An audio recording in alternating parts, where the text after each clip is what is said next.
You're listening to the Jewish Entrepreneur Podcast with Debbie Sasson, episode 108. Welcome to the Jewish Entrepreneur Podcast. I'm your host, Debbie Sasson. I went from being a financial advisor, author, and chronic under-earner to building my business to six figures as a financial planner and money mindset coach, and then onto multiple six figures as a full-time money and business coach. I help entrepreneurs create money-making businesses and build wealth using sales and money mindset strategies and in alignment with authentic Jewish values. Now, let's dive in to today's show. Hello, my friends, and welcome back to the podcast. We are going to have a lovely interview today with my client, Michal Kaye. Michal has a fabulous story about resilience in business and even reinventing herself as a business owner.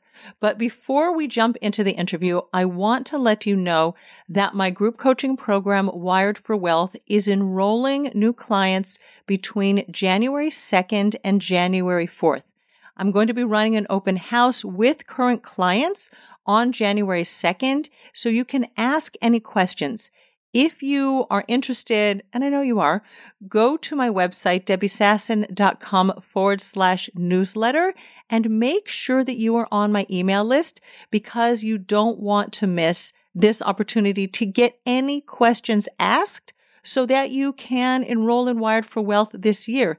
It's the beginning of a new calendar year. We're going to start January 9th with our first workshop for the year where we're going to plan out all of the steps that you need to take to grow your business in 2024. One of the big questions that people ask me when we get on a sales call, when they inquire about Wired for Wealth is, will I make my money back? And the answer is yes. First of all, I will coach you until you make your money back because Wired for Wealth is a lifetime access program. You get weekly coaching for life. And I mean for life. It's not like after 6 months or 9 months or a year, the program finishes. You really are going to make your money back, but that's not the goal. The goal is to have you 10x your money and even beyond that during the first year or two. So please show up to the open house if you have any questions. And now I'm going to introduce you to my client, Michal Kaye, who has made her money back in Wired for Wealth, and now she's growing and scaling. Michal is a creative entrepreneur. She runs 2 businesses. Michal is a business mindset coach at MK Creative Coaching, and she's also a high-end event planner at Michal Kaye Events Israel. For the last 14 years, Michal has worked with English-speaking clients in Israel and abroad to plan and produce exclusive events, wedding weekends, bar mitzvah and bat mitzvah celebrations, tours, and small corporate conferences, all of them in Israel. During Corona, Michal added business coaching to her offer suite, and today she works with creative female entrepreneurs worldwide, helping them to organize their finances and their systems in their business and to grow profitably. Michal's work in the nonprofit world, plus a short stint at Mobileye in Israel as a customer service manager, helped her learn about and understand Israeli culture before launching her business. And a little secret about Michal, she has moved 12 times, which explains why organization comes so naturally to her. And Michal also holds 3 citizenships: Israel, Canada, and the United States. So this is going to be a very powerful, impactful episode. And let's just say hello to Michal. Welcome. Hi. Thank you so much for being with me. Did I miss anything in your intro that you would like to share with us? That was perfect. That was right on the dot. When I was going walking this morning, something came up in my mind that I'm going to share with you. And I think that'll be a beautiful sort of segue into the podcast. Like, I knew your name as an event planner, and you are known as the top of the top. So I always think about money, and we all have a relationship with money when we're in our businesses, and you and I will talk about that. But it's something like if you go into a high-end store, and I was thinking about Coach because my mom, may her memory be blessed, my mom didn't dress fancy. She bred purebred German Shepherd dogs. She walked around in jeans and Hanes t-shirts. Like she was not a fancy dresser, but if she needed a handbag or a purse, it had to be a high-end brand. And that's kind of something that you don't check the prices when you go into Coach or Gucci, Yves Saint Laurent. Like you just know that you want something that's high end. So actually, when my mom passed away 10 years ago, I took her wallet. It was a Bali wallet, very smooth, fine leather. And I love it so much. And it reminded me of my mom. Also something small that I could bring back with me to Israel. And the sewing really started falling apart. So I needed to go buy a new wallet. And when I was in Arizona about a year and a half ago, my sister and I went to Coach to get a wallet because it needed to be something that would last me for years and years and years and be on the standard of what my mom would be, because it has to still remind me of my mom, even though, my mom isn't here anymore. So I think that that's really who you are as an event planner. Like people just know that if they want high end, they come to you. I hope so. Yeah, I think so. I think so. Tell me how that has also helped you in your pivot to business coaching, who you work with, how your self-concept as an event planner also influences who you are and who you serve as a business coach. I fell into event planning, like I fell into business coaching, but I will call myself a creative entrepreneur.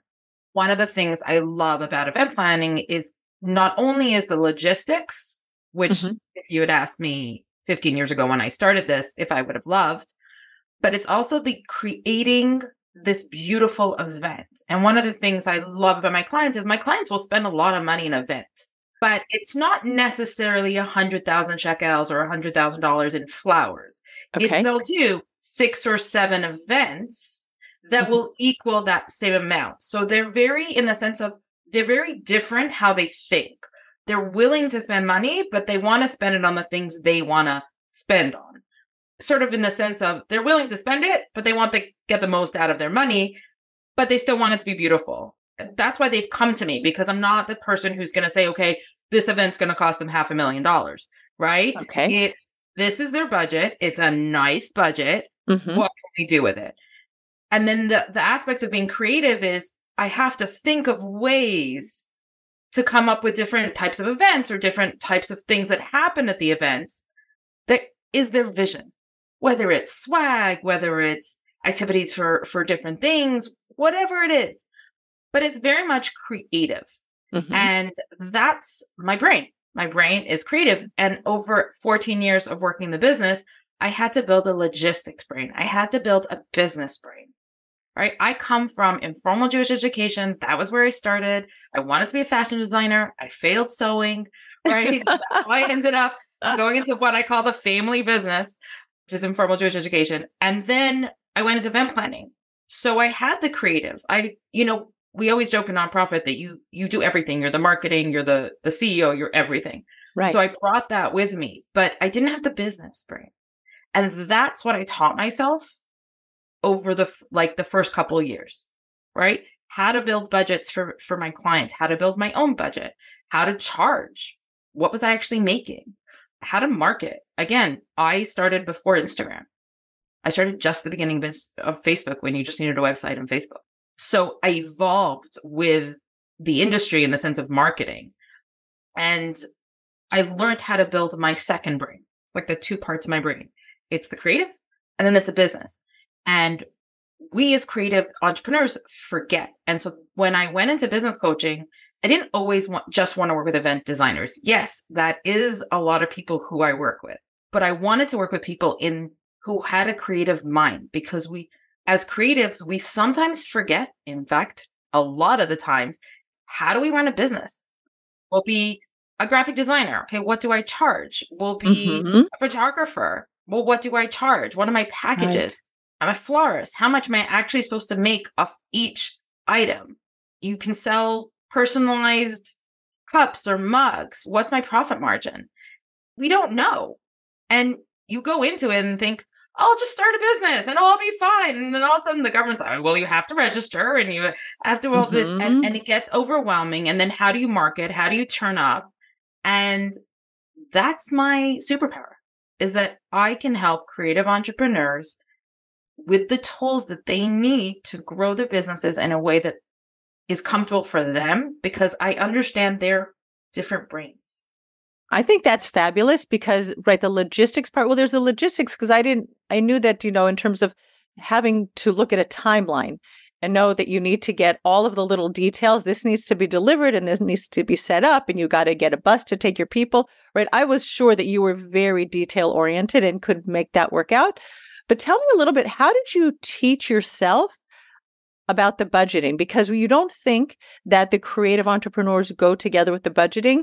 And it is so key. And creative entrepreneurs, many, many entrepreneurs don't have much of an idea of if they're even profitable, right? They make the money comes in. It seems to be enough. They're not really sure what their expenses are. Then the government knocks on their doors like, hello, you owe me some money for taxes.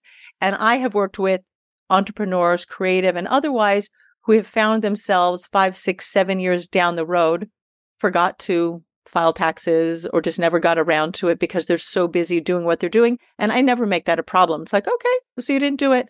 Don't worry. The government is not going to let you off the hook. They will make sure that you pay when you need to pay, right? So we don't have to worry about that. Now we just have to make sure that you can, pay it when you remember that you're supposed to do it. So how did you teach yourself? Like, what did you come to realize about running a business that was your sort of wake-up call for figuring out the budgeting part? So I think, I moved to a country that like culturally and it wasn't Canada, right? Which I understood. My dad did my accounting for years. He was the one who did it, right? Like we all, it was all of a sudden at 33, 32, 33 years old. I mean, I lived in the States and I had to deal with stuff in the States, but the first thing I did was actually get an accountant. I opened a business. I got an accountant. I understood what I needed.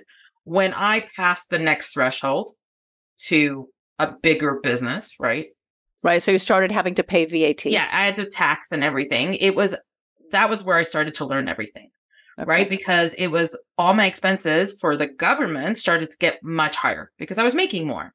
And the problem is I like to spend. Well, you're creative. You appreciate beautiful things. Yes, like I said, my mom with her right, her beautiful wallets. I'll tell you, I didn't buy. Someone else bought me my first Michael Kors bag. Okay, and I know it's not whatever, but I remember buying my first Coach bag. Like that was like a big deal for me. I needed it for walking around events. It was a great bag, and I used to put all my stuff in it. But it was a Coach bag, so look good. So I had to learn really quickly how to live. At that point I was still living with roommates. So it was a very different situation in the sense of what rent was, what gas was, what all the bills were, and what I had to pay to the government. And I will tell you, things were messy for the beginning. And then I learned how much I needed to have in my bank account each month, how much my bills were and everything like that. I did have 2 accounts, and the stuff that was business payments and then the stuff that was personal payments were in 2 different places. Did you do that from the beginning? Because that I think is an important step. Okay. So many business owners and I'm going to tell you now, I don't do it now just because the price of 2 accounts in this country is ridiculous. But I have learned in the sense of when I get paid now, I take out my tax and I put it into a different account, into a different thing. So I'm much more aware of where my money goes to now. So I don't have 2 accounts only because banks in Israel take. It's just banks in Israel take, earn money differently from banks in most of the Western world. Yes. It was really when I switched into coaching that I was like, let me just go back to 1 account. And then, but I'm much more aware. If you saw my income, I have like an Excel Google sheet. It's like, well, this is how much I make from coaching each month. And this is how much I make from events this year. And that way I know what my total income is and how much tax I'm supposed to pay and bituach leumi and all of that. So if you had met me 5 years ago, this is not what it would have looked like. And I taught myself what I needed. And it was funny because when we first started coaching, you said to me, do you know how much you need to make each month as a coach? And I was like, no. But it was so funny. I knew as an event planner. Right. That's fascinating. Your brain didn't transfer your skill set from one type of business to another type of business. Interesting. What are you talking about? My brain didn't transfer that I was worthy of getting paid a certain amount as a coach but I have no problem giving a price as an event planner. Yeah. There was no compute. I'm okay to say, this is how much I charge for an event planner. This is an event. This is what I charge. I won't go lower than that. Right? Okay. Like I have a level where I don't go lower. You can negotiate. We'll talk. But I don't go lower. But why wasn't I capable of doing that for coaching? Why did I have such a hard time saying those words? Oh, this is how much I charge. Mm-hmm. Why do you think? Looking back on it, and I know that you recently raised your prices and you enrolled a new client at your higher price. Yes. Right? Why do you think it was hard for you to do that? I think it wasn't even about knowing my value because I knew my value. It was, I was living in scarcity. I was like, I need this amount of clients to live. Okay. And I need this person to say yes because I need their whatever 14,000 shekel, their $3,800. I don't even know what it was. Right? Like that's what I need. And if I don't get it, I'm not going to be able to buy food this month, or I'm going to be in negative in the bank. Right? I'm going to get a call from my banker. Right? And I've been there. So I know what it's like. I'm not pretending that I am perfect with money. I'm not. Right? I'm always learning and I'm always growing. And I think, and I'm going to say it, and you said it, as women, we don't understand it. And I remember one of my clients said to me, I sent him the budget for the wedding and he gave me the best compliment. He goes, Michal, I've never seen an Excel spreadsheet so nice. Right? He goes, I've done 2 events in St. Louis and none of the event planners sent me a Google Doc. So I was like, well, I'm so great with everyone else's money. Right? Why am I not organizing my own? And this has been something that I've consistently learning over and over again. And even if I was married, which I'm not, but even if I was married, right, it is important for us to understand our money. I watched my mom. I've watched my sisters, right? And it's fascinating for me, right? How, my mom talks about it all the time of if she had known, if she had said to my dad, A, B, C, and D, our financial situation would be different. And I have that in my head. And I watch, and it's, my sister is very aware of her finances with her husband, and she's 16 years younger than me. And I think it's so amazing, right? That they're aware, they understand, they know what their mortgage payments is. It's so nice because we grew up in a house like that, but we grew up in my father's like, okay, to my mom, put all your receipts on the table. And then he'd be like, right. And then that's how I grew up. 100%. That's the way most women and men, by the way, that we've grown up and we've been conditioned. And the fascinating thing is, even when people have grown up in houses knowing that their mothers are the ones taking care of the money, we still have wired into our minds, into our brains, that it's the man's responsibility to take care of the money. And we don't talk about the money, right? We know that the receipts go on the table, but we have no idea what that means. As kids, we just watch it and there might be a little bit of stress, like put your receipts on the table. And there might be a little bit of stress in the air around the money, a little bit of fear, like, oh my gosh, let's start digging out those receipts. And maybe there's something that I hid or threw away or something like that he's not going to find out about. I don't know if that's what happened in your family, but I've definitely. Oh, I'm sure it did. I'm sure it did. I'm sure there was a lot don't tell dad, right? Like I've definitely worked with clients like that. Don't tell dad about this. Let's sneak the purchases. Don't tell that I got another ticket because I rolled through a stop sign. Like those were usually the ones we don't talk about. Yeah. Right. My mother worked full time. It wasn't like she was 50-50 in the relationship. There was never, a time when there was sometimes, but majority of the times my mother worked as long or as many hours as my dad did. So it wasn't different. But I think when I'm talking to a lot of my clients, some are married, some are single. And it's really interesting with the single ones. I really want them to get very confident about what they're earning. And it's one of the hardest things. I can't even tell you how many times I ask them, guys, you need to sit on your budget. You need to sit on your budget. You need to know what you're earning. If you don't understand why you're going into negative each month, right? Then how can you know what to charge? How can you know what you need to make each month so that you have a positive in the bank? So you can pay everyone. So you can save, right? Even if you go into debt, right? Like we've talked about it. It's not necessarily bad. But like I always say, like even when I was minus, right? And I wasn't huge in minus, I was always putting money into my pension. I was always putting money into another thing. As in I was Amazing. always saving. It wasn't Okay. my ever. Like I was always paying my health insurance, the separate, right? Even if I was okay, 5,000, 10,000, I always got out of it. Okay. Right. And that's the thing is I never got so bad that I couldn't get, or I learned what to do to get out of it. And I wouldn't have known how to get out of it if I didn't understand my money. It's so important. It's so important. And even now, I'll just say that I'm looking, here we are at the end of December. I'm looking at the profit margin in my business, right? Because I'm looking at ways to tweak it and increase my profit margin in 2024, right? Like my last month was about a 45% profit margin, and I want to increase that so that my expenses are about 30% of my income. That's sort of my goal for 2024. And you can only start thinking about scaling your business and increasing your profit margin when you know your money, right? When you know exactly how much comes in, how much goes out all over the course of the year. And that's a learning, that's a growth edge. I know right? that I'm not at a profit point in my business, and I'm okay with that.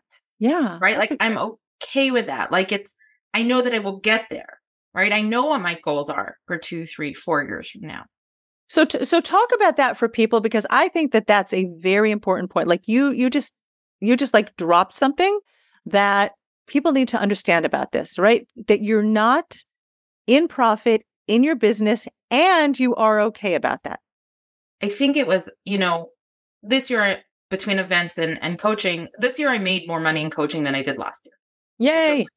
It wasn't a huge amount, and I'm not done with the year, and I have a goal for December. So I'm pleased God will get at least closer to be even, my goal was to be at least 10,000 to 20,000 shekels higher than last year. So at this point, I'm already at, I think, 15,000 shekels higher than last year. Amazing. Right? So for me, I was like, okay, I got to my first goal of 2023. Great. Right? Now, am I at the goal of having 14 to 16 consistent clients every month? No. Will I get there? Yes. Will I change my packages or do different things to figure out ways of getting there? Yes. But I'm also learning. This is a new business for me. The world is a completely different world than it was when I first started events, right? When I started doing Events Israel, Michal Kaye Events Israel, there was Facebook, right? Like now there's like, okay, well, you have to Calendly, and then you have Wix, and then you have Instagram, and then you have LinkedIn, and then there's Facebook. And then you're like, let's not even talk about TikTok. It's the point of where I know I've seen where I've gone. And it was the same with events. I've seen where I built a business, right? And this is the beginning. I'm going into my 4th year, which isn't, and for 2 years, I didn't really invest in it. This year was the first year I said, if I don't invest in this business, if I don't invest in myself, then I'm never going to grow the business the way I want to. My goal was always to make as much in coaching as I was making an event plan. That's my full ambition. Okay. That was my full ambition. If I look at what I was making before Corona happened, and that's what we'll say, because that's sort of when everything changed for me. Okay. Right. I was making, let's say 400,000 shekel. Beautiful. Right. Before taxes, before any of it. Right. So my goal, whenever that is, that's my 3-year plan from now. Right. Beautiful. Right. Amazing. We're going into 2024. In 2025 or the end of 2025, I want to hit where I was the same as what I was making as a plan. Oh, it's totally doable. Right. It takes time. And I say this to my clients, people who want to be influencers, it doesn't happen overnight. Right. First of all, to be an influencer, it takes a lot of work. Oh, yeah. And I know, because one of my, former clients is an influencer, and she's transitioned her business. She was in social media marketing, but she really wants to get more sponsors, and she's built that up. It didn't start yesterday. Right. Now, if they want to open a coffee cart, which is the cutest thing ever, and they'll do it because they're young, but she knows how to grow her business because she learned. I remember when we started talking pricing, right? And I said, you're not charging enough. And just that tweak changed everything for her. She started to pay mom. She had to start paying tax. So for me, I kind of sit there and go, I guess I just believe. Every time I think It's funny because I had a sales call and I was like, I'm not sure about this one. And I know I have to write an evaluation, but I'm not sure about this one. And it was like, okay, Michal, get out of your head. Get out of your head. She'll either hire you or she won't. Okay. Right. And I got nervous because she started talking about her money. And I was like, it's her money. It's not my money. I know my money. Okay. I know what I can invest. I know what I can purchase. Right. It's the end of the year. And I'm like, okay, want my booking system's closing down. So I'm like, do I go back to Calendly or do I find something else? But I really want something to connect with mailer. Like, again, I'm learning different things. I'm like, what can I invest? What am I willing to invest in my business? What am I willing to invest in myself so that I can grow? But I'll grow. I believe Hashem's always got my back. And that's where it comes from. And that was from you, is I stopped living in scarcity. It's going to be fine. And trust me, right now, like, I don't know what the future's going to hold. I've changed how, I'm just turning up every day on Instagram because that's where I have to turn up, right? I've started to post on LinkedIn because I'm just turning up. I'm just showing my face. It's every day. I say to my clients every day, you have to market every day, right? I'm networking.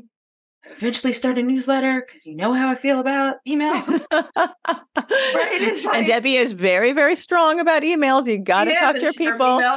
You got to be in your people's inboxes. Yeah. I say to my clients every day, did you market today? And I say, these are the things you can do in marketing. It's just sitting a cup of coffee with someone. Exactly. I love that. It's getting on a blog. It's not it's getting on a podcast. Right. 100%. It's not complicated. We think it's so complicated. It's not. We make it so much bigger. So that's what I'm doing every day. And I have no idea what the future is going to hold. But I was reading, you'll love this. At the end of Hanukkah, on the last night of Hanukkah, there's a custom to write a letter to God, asking everything that you want. And then you place it under the menorah, under the Chanukiah for that last night. And then you put it away with your Chanukiah, and then you take it out in a year. Oh, I've never heard of this. Yeah. Okay. It's beautiful. And I took it out and I called my sister and I read it. And I've been through a lot this year. And I've grown a lot this year. My relationship with God has grown a lot this year, partly because I worked at it and partly because things have happened and it's just, you just have to trust. And I also got to a point in my life where whatever he wants for me, I want, and whatever he doesn't want for me, I don't want. And which is not easy. And trust me, when you're 47 and not married, right? And even though I'm going on dates and even though I'm looking for someone, when you want that, when you want a relationship and you have to say that to yourself, it's like, whatever will be, will be. If he's got a plan. He does. He's got a plan. So if I'm not meant to get married, then I'm supposed to do something else, right? I didn't have kids, right? Now, you never know, but let's be honest, right? We don't know, but reality is that I was supposed to do something else, right? I was supposed to teach people about IVF and freezing your eggs and doing the things that you need to do because you don't know what life's going to give you. So that's what I did. But so when I was reading it, it was the funny thing is the one thing that he has given me was business. He answered that prayer and I'm okay with that. And my sister asked me, would I write a different letter or would I write the same things this year? And I said, no, I write the same things this year. Because he gave me what he knew I needed. That's beautiful. Wow. Thank you for sharing that. That's deep and it's vulnerable. Thank you. It wasn't easy. Yeah. That's how I can turn up in this business every day. You're right. I mean, you and I both know we have our clients. It's everything. It's their emotions. It's their lives. It's everything in our hands, right? And we're here as guides to help people make a living. And a lot of my clients, are here and dealing with all of the things that are happening now with the war and not having work and how do we do that? And it's me having to think out of the box, how to help them. Right. It's not easy right now. We're in a very unusual situation that none of us could have anticipated in the beginning of 2023. I think we knew there was going to be an economic contraction that was already happening at the end of 2022. But so many of my clients, and I'm sure your clients, the fourth quarter of 2023 did not turn out like any of us had planned whatsoever. So it's okay. Everything will be delayed 1 quarter, 2 quarters. And as you said, we just keep believing, we keep trusting, we keep believing that God has a plan and he knows better what we need for ourselves than we do. I'm going to come back to the holding emotional space for your clients because I forgot to mention at the beginning that you're also an NLP practitioner. Yes. But I want to point out something that Michal said that was very important, that she mentioned Calendly, which is an online booking service, and she mentioned Wix, which is a website, MailerLite, which is an email service provider. There are so many expenses that people have in their business. MailerLite, here's a shout out, even though I don't use it, is free for your first 2,000 contacts. So if you have a new business, go sign up for MailerLite. Many of my clients love it. But side note, like what I like to say is in the beginning of your business, and you just demonstrated this so beautifully, your business needs to keep being fed. Your business is like this cute little baby, right? It is, whether you have children or don't have children, whether you have cats or don't have cats. By the way, my mom was a cat lover, long-haired cats. I know that you have cats, right? So I do. Yes. They were all over the place in her house. So you could just like get fur balls on your clothes, which is another reason why my mom did not invest a lot of money in her clothing, because they were just going to turn into fur ball clothing. So she would, she had very casual clothing, but loved her leather bags. But we need to, her. You would have, you totally would have loved her. Would have loved her. I'm like, my bag is down on the floor right now. There you go. For those of you watching the video, here's my beautiful Coach wallet that I bought, Here's my Kate Spade bag. Love it.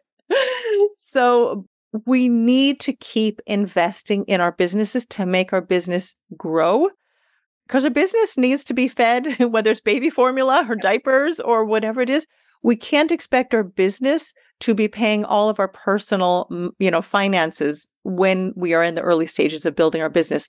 That has to be figured out another way, right? Whether you're going to take a loan for your business, you're going to take money out of a savings account or out of a pension fund. I mean, I don't have any problems with any of it as long as you are committed to growing your business and you're not going to kick yourself, every single day for doing that and be in scarcity. Your business really does need you to feed it. Investing in coaching, investing in marketing, investing in what you need to make your business grow, because otherwise you're going to limp along for 5 or 10 years instead of putting your foot on the accelerator and going from 0 to 50 miles an hour is the hardest stage of getting your business off the ground. So I just love that you pointed out the different expenses that you have and things that you're learning about, and that you're okay with not yet being profitable. And that's huge. Yeah. It's, I remember you saying to me, work out how much you need to make each month. Mm-hmm. And I have how much I need to make and how much I want. And there's two different things. And there's about a 5,000 to 6,000 shekel difference, which means that's my profit. Our expenses are different each month. The end of the year, there's always my car insurance at the end of the year. And then next January comes property tax. So there's always higher expenses, in different times in a business or in our personal life. In our personal life, it's when's my email going to expire, or when, do I need this caption thing on my iPhone so that my videos on Instagram have captions? Yes. These are things that are obvious that I need, and it's a 1 year. Okay. So it's knowing what's for business and what's not for not. And I remember seeing they going, okay, you're like, do you really need someone to run your social media? Because I had someone as an intern. You're like, work out your expenses. And it was at a point where I'm like, okay, it's either the car or the social media person. And I was like, I know we had this conversation about the car. Right. And I was like, okay, right now, I'm going to do my own social media. Good for you. And first of all, I learned incredible amounts about social media, about content, about how to create content. And it was funny, I was doing a live with one of my clients and she goes, Michal, without you, I wouldn't be able to even turn up online.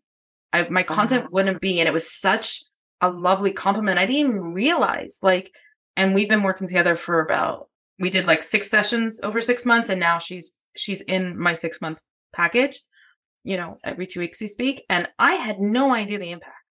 None.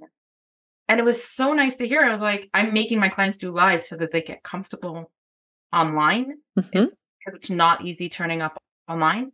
And she's like, Michal, I wouldn't be able to do the content or even come up with the content or even know what to post if I didn't have you. And I think if I hadn't had to do my own and even had to work with the intern to learn how to do all that, I don't think I could have done that for my clients at the 120% that I'm doing it, rather than, let's say, before would have been maybe 80%. So I'm glad that happened to me because life experience taught me how I can help my clients more.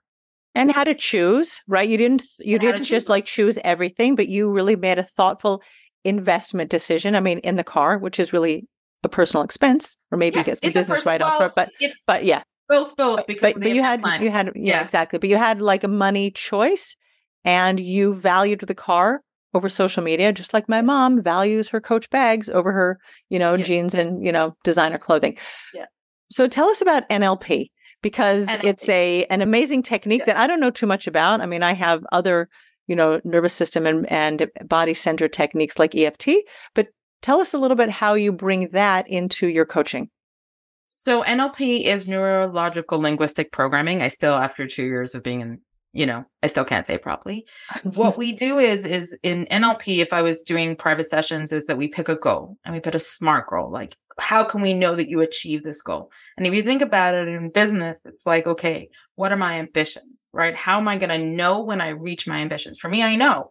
For me, it's when I'm making as much money in coaching as I was making as event planning before Corona. Because that's like my basic, right? Because that's how much I was making the most right before Corona. Okay. So I know exactly. And with NLP, we pick a goal and we do different techniques to help you reach your goal. We deal with your subconscious. Okay. Subconscious doesn't know no, right? So how do we teach it to adapt and to grow and to heal? Because a lot of times it's inner child stuff. It's stuff from our childhood. Oh, yeah. A lot of inner child, or it's, sometimes it's guided imagery. It's just to show you these are your resources. My favorite for clients, for a lot of my clients, it's timeline therapy. This is where you want to be. So what are the steps you're going to take to get there? Can you see these steps? What are these steps? Right? Or going through and going, wait, you already have the resources. You just have to look in the past to see how you've gone through things to take them into your future. And sometimes you find out you have resources in the future because we've turned the other way. So with business coaching, with it's business mindset, it's also limiting beliefs. Mm-hmm. I will say that someone always asks me why I work with women. And I say, I think, men, you can disagree with me out there. It's fine. I'm fine. I said, I think we as women, there are women who are incredibly strong and do never doubt themselves and never have any issues. We have limiting beliefs, or we have, we're not good enough, or we're not smart enough, or we can't make money, or we don't know how to make money. And I think that most women, even the ones who are showing up and looking very confident and very bold, they've overcome a lot of limiting beliefs. Just like you said, it's a process to become an influencer. It's a process. So you will see somebody online, you look like, oh, she doesn't have any limiting beliefs. But I also bet that the next level growth for her is another limiting belief that she needs to crack. And she's probably getting her own emotional support, because we all need emotional support, men, women, but I think women in particular, just because of the way, again, how we've been conditioned to believe we're not enough. And the media, the advertising these days, if you're not like this perfect size and shape, the right shaped eyes, the right shaped hips and waist and everything, like don't dress exactly like whoever the media and advertising agency decides that you should dress like her coming out of Paris or Milan. Like we all are measuring ourselves up against an impossible standard, and that it seeps in. So the work that you're doing is beautiful. So it's interesting to me that you're doing this work. I would call it borrowing evidence, and borrowing evidence from your event planning career and bringing that into your business coaching is interesting that didn't naturally happen, that your self-concept as an event planner being the top of the top, right, didn't naturally move over to coaching, which is fine, but I hope it's getting there now. Yeah. Yeah. I think, again, I've worked on my limiting beliefs a lot Mhm. and I consistently have them. Everyone's like, oh, Michal, it seems so easy for you to turn up, to be you. I'm like, ironically, I'm 76 introverted and whatever, 30% extroverted. And everyone's like, Mhm. how is that possible? It just doesn't make sense when they meet me. And I'm like, yeah, because I save all my energy for when I'm out there. Listen, that's why I say I'm a business mindset coach, because we deal with so many things when we build our businesses. And I've learned with you, it's not just about building a business.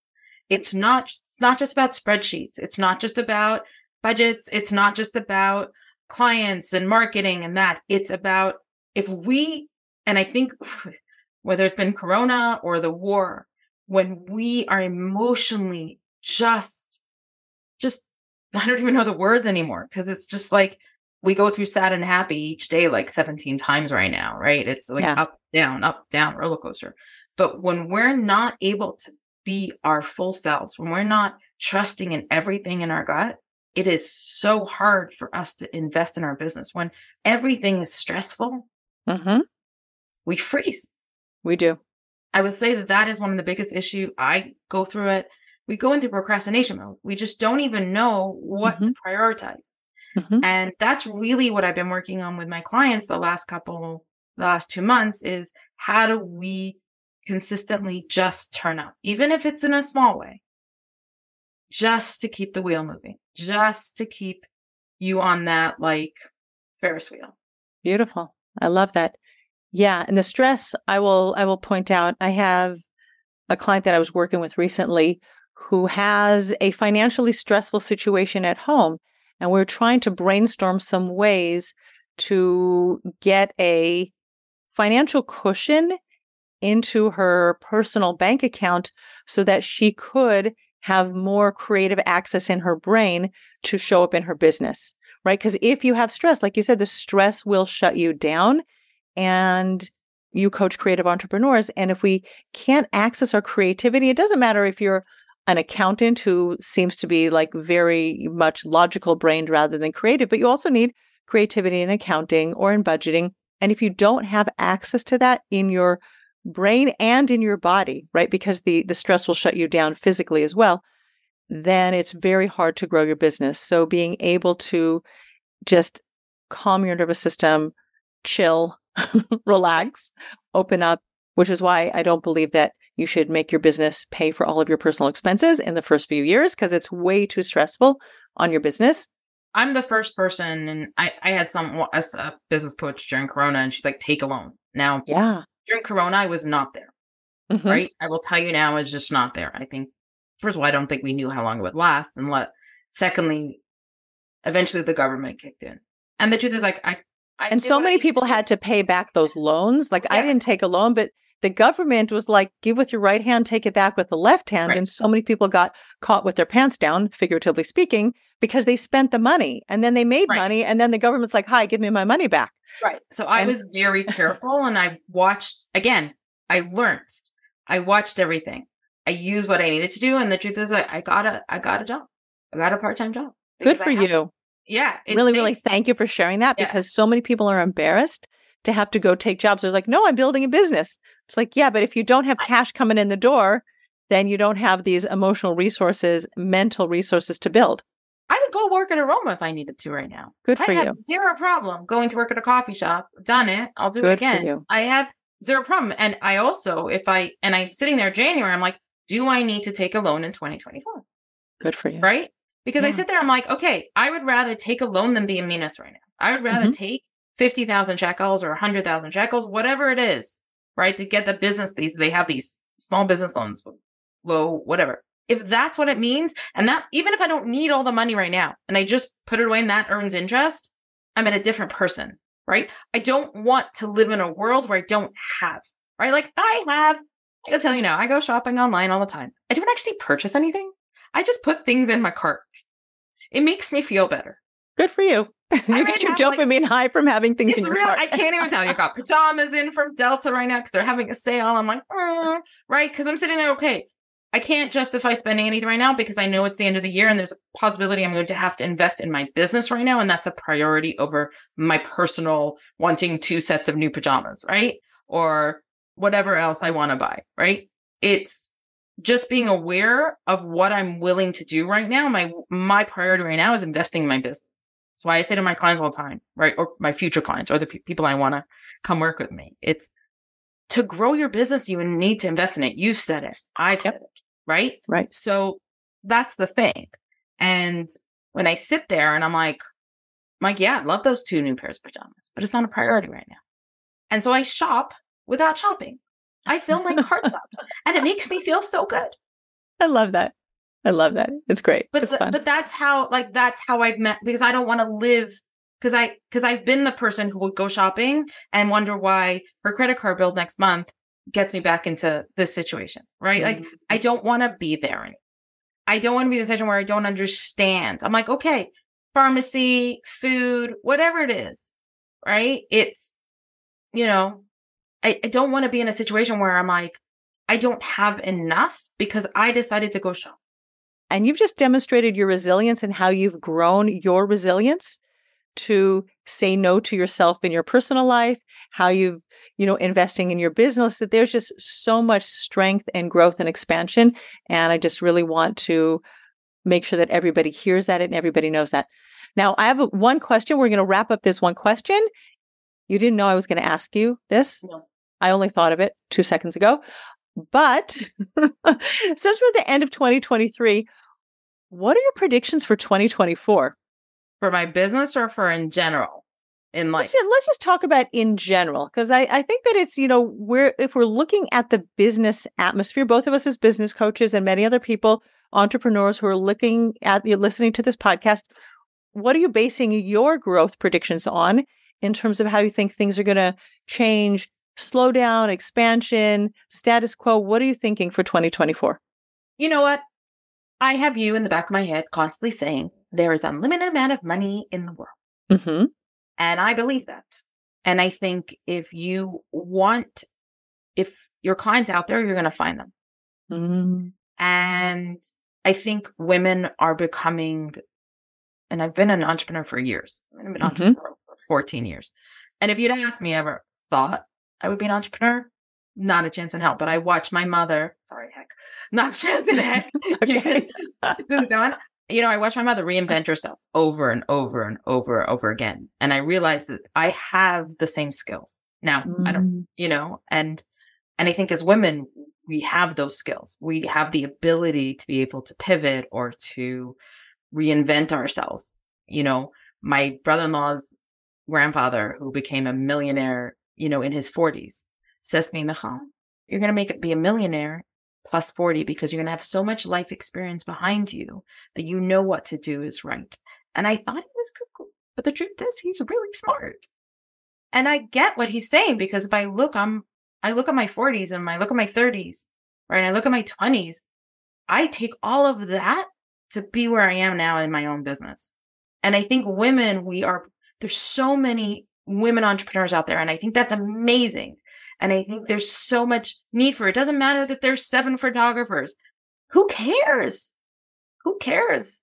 Someone's going to come to me is going to come to me. Someone's going to come to you, Debbie, is going to come to you, right? Yep. Like, our clients are supposed to be who they're supposed to be. I really, truly believe that, right? It took me 2 years to come to you. But nobody who's listening needs to wait so long. No.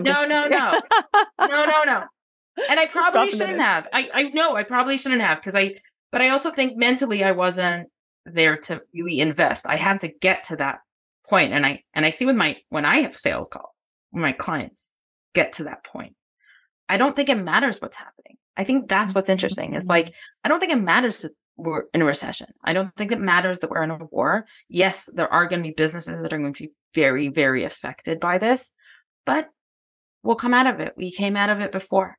We came out of it, COVID, and in the tourism industry and the events industry came back at like 250, 300%. And I truly believe that's going to happen the same time again, because people will come back here. They will. They're coming back now. They're coming. People are doing events. I have my clients are booking events. It might be that they're Israelis, that are booking events or people that are coming for small events. They're not having the big events that they would have planned to have because not everyone can get here or the prices of the airlines. I don't believe, as in like, I don't think anything really affects, like we could say, oh, a recession affects this and this and this, or shipping affects this. I think we have to stop. I think that's when things get in our way. Right. And I think like, you look at all these big companies that were like fired these people and fired this people because of the recession. Okay. I'm not a giant company. I'm one person. Right. And a lot of my clients are not giant companies. They're one person. So I think we need to forget about like the recession. And in some ways, I'm not saying forget about the work because I don't think any of us can. No. But I think in the sense of there are people out there who are going to buy your things, or maybe you need to pivot like I did to find what's right for you, to find what's aligned for you in where you want to go. I know a photographer that she keeps switching. And so she's asking for sponsorship to take pictures of people from Sderot, to have family pictures because they don't have. Nice. Right. Or people that lost everything in their homes. So she's doing family pictures. Right. And she's getting sponsors. But that means that she gets paid. And then that's important because we got to eat. That's important. We've got to eat. You got to eat. And I think that the pivoting is like, we don't need to worry about in some ways what's going on in the natural world. We'll talk about it because it affects our emotions. Yeah. And that's, oh boy. right? That's where the issues come in. It's not necessarily, oh, there was a recession. Oh, there's a pandemic. Oh, there is, a war. They will affect us. I'm not saying they won't. Okay. I just think we need to look at it in a different way. So let's just wind up with, I think that what you're saying about small businesses is we can be nimble in a way that big companies can't be. Yes. So whether it's pivoting, reinvention, either ones, but there's a nimbleness that small companies have that companies who have hundreds and thousands or more employees, it's a very, very different story. So I think that anybody who's a small business owner, you can, look for something a little bit outside of the box where you are if what you're currently doing isn't bringing in the money. And that resilience piece, because even to reinvent yourself or to pivot or to stretch a little bit, that requires emotional resilience. So I think it's just a really beautiful theme for this podcast.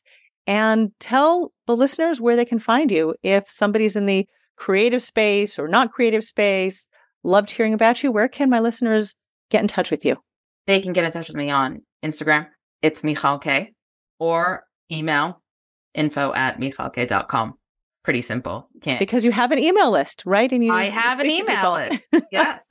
Yes. It is connected to my website. Beautiful. It should be connected to my tree link. Another thing for the to-do list. Another thing. I'm glad you're not going to be bored this week. Oh, no, not at all. Not at all. All right, Michal, thank you so much for being with us today. And I look forward to seeing you back in Wired for Well. Thank you very much. It's wonderful being here. Thank you so much for tuning in to today's podcast. I know there is so much that you can take away from what you just heard from Michal. First of all, it has been a challenging year. 2023, especially the last quarter, for many of us did not turn out the way we wanted it to.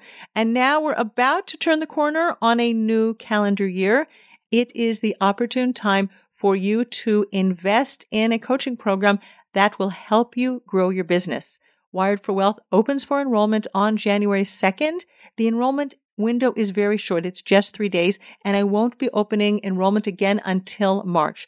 So if this is on your bucket list for 2024, make sure that you get in touch with me by email and show up at our open house. Be on my newsletter, debbiesasson.com/newsletter, to make sure that you are the first to know when doors open. Thank you so much for tuning in. I will see you next week. Bye. Thanks for listening to the Jewish Entrepreneur Podcast. If you want to stop underselling and under-earning and close more sales, you need to clear the limiting money beliefs that are sabotaging your business growth. Head on over to debbiesasson.com/mindset and download my free Money Mindset Workbook. Uncover and dissolve money blocks like hundreds of other entrepreneurs who are now building 6, multi-6, and 7-figure businesses and creating true financial freedom.